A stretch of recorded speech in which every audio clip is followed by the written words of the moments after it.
Life on our little farm was usually quite predictable. The cows mooed for their breakfast, the chickens clucked around the yard, always busy, and Bartholomew, our gentle old sheepdog, was a steady presence. He loved his routines: a morning walk, a nap by the fire, and another walk before bed. Bartholomew was a good dog, a kind soul with soft brown eyes. He was happy with his simple life, full of fields and familiar smells. He enjoyed the quiet company of the humans and the occasional pat on the head. He never seemed to want for anything more, content in his world. Then, one chilly autumn afternoon, a small wicker basket arrived. Inside, nestled amongst soft blankets, was a tiny ball of fluff. It was a kitten, no bigger than my 2 hands. She had wide, green eyes that looked a little scared. We named her Pip. Pip was a rescue, found all alone near the old mill. She was very small and very quiet at first. We hoped she would feel safe and happy in her new home with us.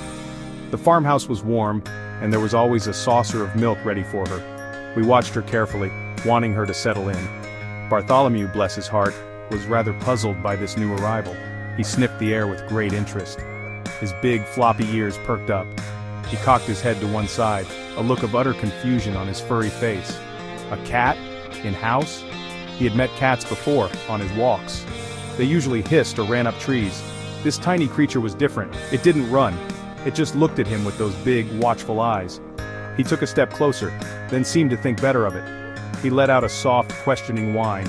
We knew it might take some time for them to become friends, or even just to tolerate each other. Dogs and cats, they say, are natural enemies. But we hoped for the best. We set up a cozy bed for Pip in the kitchen, far from Bartholomew's usual sleeping spot. We wanted her to have her own safe space. We made sure their first meetings were very short and always supervised. We spoke to both of them in soft, reassuring voices. We hoped that in time, they would see that there was enough love and enough warm spots by the fire for everyone. The first few days were a delicate dance of curiosity and caution. Pip, the kitten, would often hide under the kitchen dresser. Only her little nose and whiskers would poke out. She watched Bartholomew with an intensity that was quite amusing. If the big dog moved too suddenly, she would disappear completely. Bartholomew, for his part, tried to be very, very gentle. He would lie down a few feet away from her hiding spot. He would thump his tail slowly on the wooden floor. It was his way of saying, "I am friendly. I mean no harm." We made sure their food bowls were in separate areas. This was very important. Animals can be protective of their food. We wanted to avoid any squabbles.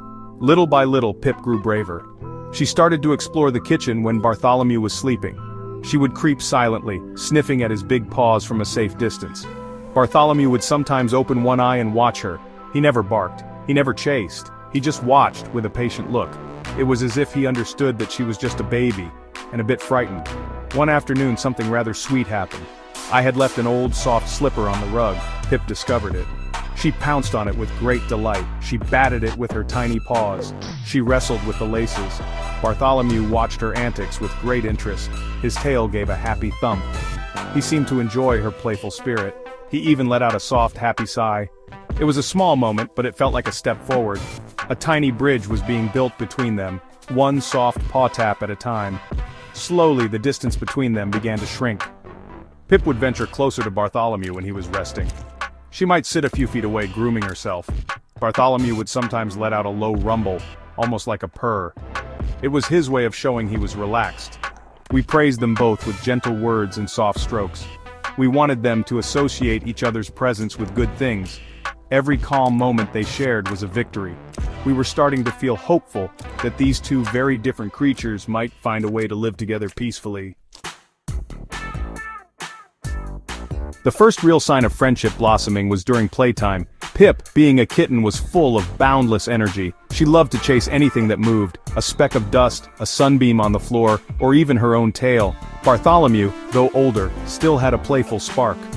One sunny morning, Pip darted across the kitchen floor chasing a sunbeam. Bartholomew watched her, his head tilted. Then, he did something surprising. He lowered his front paws in a playful bow. It was an invitation to play, clear as day. Pip stopped, looked at him, and then pounced towards his wagging tail. Their games were always gentle. Bartholomew seemed to understand that Pip was small and delicate. He would let her catch his tail, he would let her bat at his nose with her soft paws. He never snapped or growled even when she was being a bit of a rascal. Pip, in turn, seemed to trust him completely. She would climb onto his broad back when he was lying down. She would playfully swat at his ears. He would just lie there, a picture of canine patience, occasionally giving a happy sigh. It was a joy to watch them interact with such innocent fun. One particularly cold evening we found them curled up together, not just near each other but properly snuggled. Pip was nestled into the warm fur of Bartholomew's side. Bartholomew had one big paw gently resting near her. They were both fast asleep, a picture of perfect peace. My heart swelled at the sight. All our hopes for them had come true. They weren't just tolerating each other anymore, they were companions. They sought each other out for warmth and comfort. This was a bond that went deeper than just sharing a house. Their friendship brought a new kind of warmth to our farmhouse. It was a daily reminder of how love can grow in the most unexpected places. We would often find them sharing a nap in a patch of sunlight. Or Pip would be helping Bartholomew with his dinner, by trying to sneak a tiny taste. He never seemed to mind. He would just look at her with his soft, kind eyes. Their connection was simple, pure, and utterly heartwarming. It showed us that differences in size or species didn't matter when it came to true affection. As the seasons changed, so did the depth of their bond.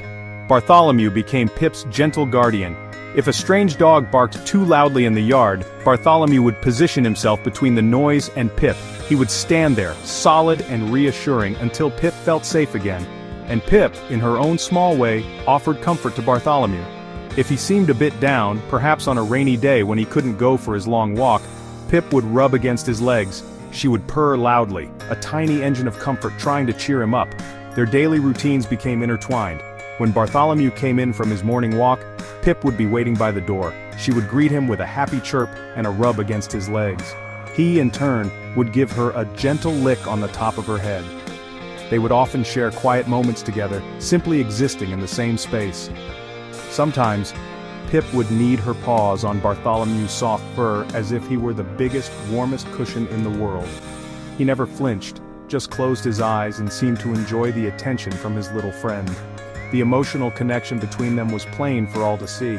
It was in the way Bartholomew's tail would wag a little faster when Pip entered the room. It was in the way Pip would seek out Bartholomew when she wanted a nap, always choosing his warm side over any other spot. They had their own language, a series of soft nudges, gentle licks, and shared glances. It was a language of love and acceptance, understood perfectly between them. Their friendship was a quiet, steady presence in our home, a source of constant joy and amusement for us all. Their unlikely friendship taught us a valuable lesson. It showed us that acceptance and love can bridge any divide. It doesn't matter if you are big or small, bark or meow. Friendship can blossom in the most surprising of places. Bartholomew and Pip, the gentle dog and the playful cat, found in each other a companion, a playmate, and a true friend. They filled our farmhouse with an extra measure of happiness, proving that sometimes the most different creatures can create the most beautiful harmony together, sharing one warm hearth and two loving hearts.